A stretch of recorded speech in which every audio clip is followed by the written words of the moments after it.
Bom dia a todas que estão assistindo agora. Vamos mais uma leitura do nosso livro Vida Natural. Vou mostrar para vocês, este é o livro. Este é o livro que eu estou lendo com vocês, tá? Vida Natural. Água, ar, sol, repouso e alegria.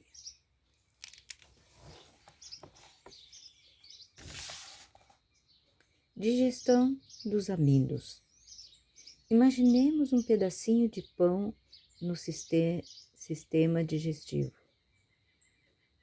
Será que a única transformação sofrida pela fatia de pão é física? Isso é, de formato regular? Transforma-se numa massa informe? Certamente não é só essa a transformação sofrida pelo pedaço de pão. Ao longo do sistema digestivo, Deus providenciou elementos que são responsáveis pela digestão.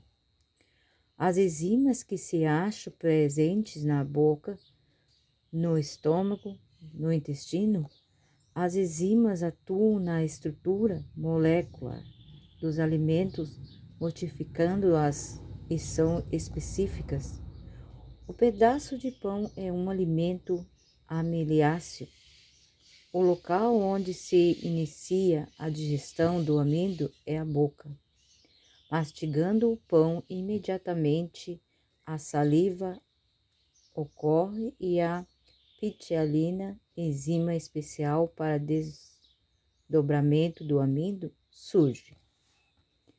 Por isso, os alimentos ricos em farinha devem ser bem ensalivados e mastigados. Se usarmos líquido junto com um bocado de pão, chá, leite, cevada, refresco, estaremos diluindo a saliva, enfraquecendo a atuação da pitialina. Os açúcares com amido, pão com geleia e mel, também prejudicam a digestão do amido. Todo o ácido impede.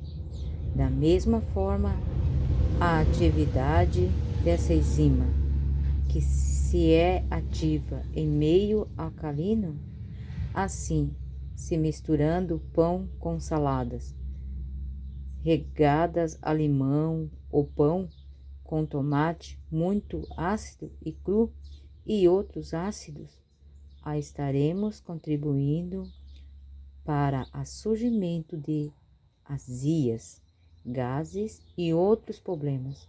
Todas estas observações servem para os cereais feculentos e outros alimentos ricos em amido.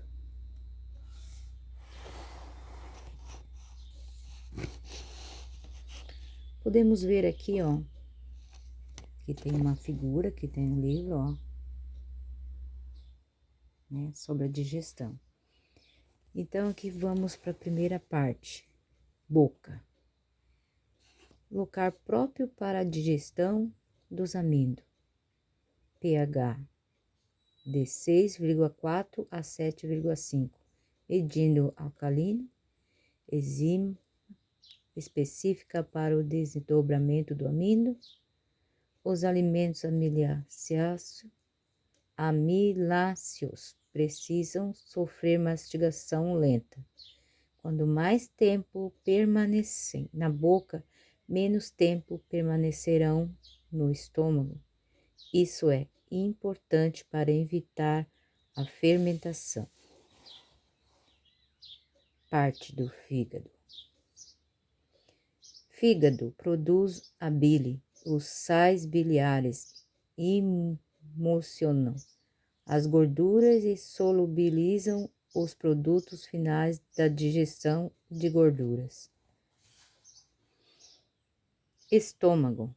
Local próprio para a digestão das proteínas, enzimas específica para a digestão das proteínas. Pepsina, pH. No processo digestivo, se modifica de acordo com os alimentos ingeridos. Acima de 5,0, pouca ação sofre, proteínas. Acima de 2,0, considerado ótimo, ácido. A mistura de aminoácidos com proteínas, considerando alimentos naturais de origem vegetal.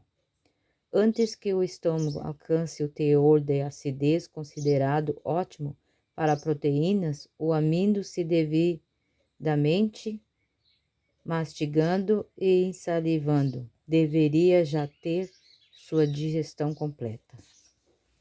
Próximo passo. Intestino. Intestino, local próprio para a digestão final se completar.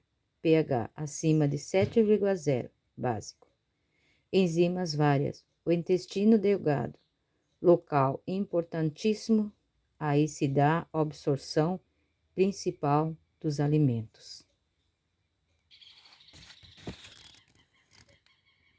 O amido sofre ainda a influência de suco pancreático de amido. Se transforma finalmente em maltose, isomaltose, glicose, amaltose e isomaltose. Sofrerão ainda transformação enzimática do intestino antes que faça parte do sangue. Digestão das proteínas. No lugar de fatia de pão, imaginemos algumas castanhas no sistema digestivo. Castanhas são fontes proteicas naturais. Podem ser usadas cruas. O estômago, lugar apropriado para a digestão das proteínas, não precisa intensificar muito sua acidez, como acontece quando proteínas animal é ingerida. Afirmamos isso baseado nos estudos de Pavlov e outros fisiólogos que provaram a diferença na concentração e qualidade do suco gástrico de acordo com os alimentos ingeridos. Sendo assim, quando se sugere a combinação de cereais, maior quantidade, com alerginosos, menor quantidade, nada teremos a objetar quanto à mistura de amido e proteína. Os alerginosos, se usados nas proporções de cada, não pedirão nunca uma digestão demorada, como a exigida pela proteína animal e gorduras concentradas. O melhor alimento.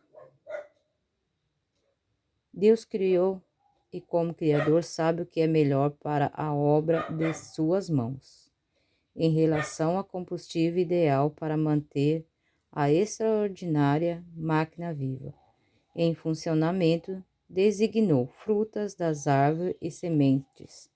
A fim de saber quais são os melhores alimentos, cumpre-nos estudar o plano original de Deus para o regime do homem. Aquele que criou o homem e lhe compreende as necessidades. Designou a Adão o que deve comer. Eis que vos tenho dado toda a erva que dá semente, e toda a árvore em que há fruto, e árvore que dá semente, ser vós para mantimentos.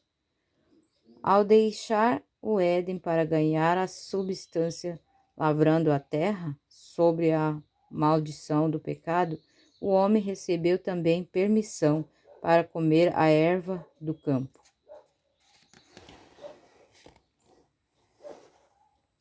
Deus deu a nossos primeiros pais alimento que designara a raça comesse.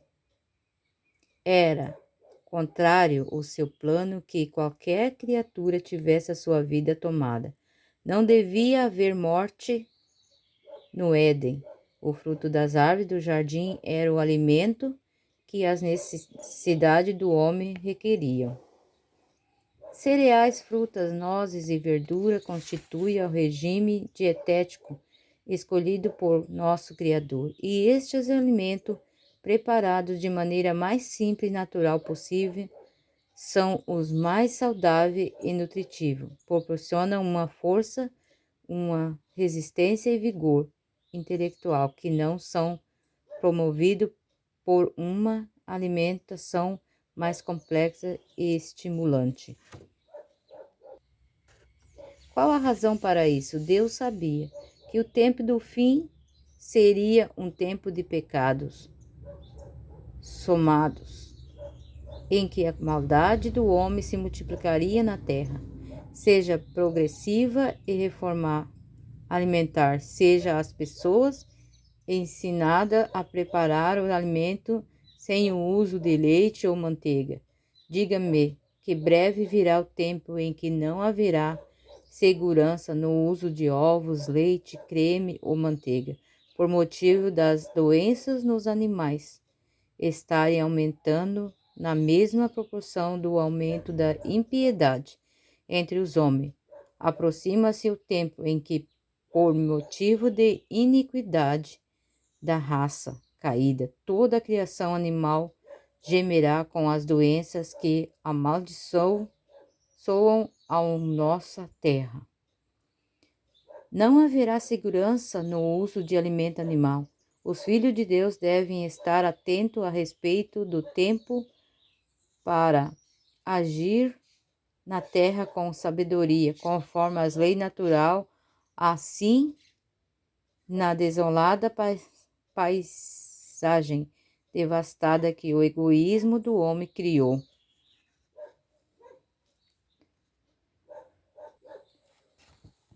Apresentar preciosos frutos, contando que mesmo no fim do tempo, lucro, obedecer e servir ao Senhor.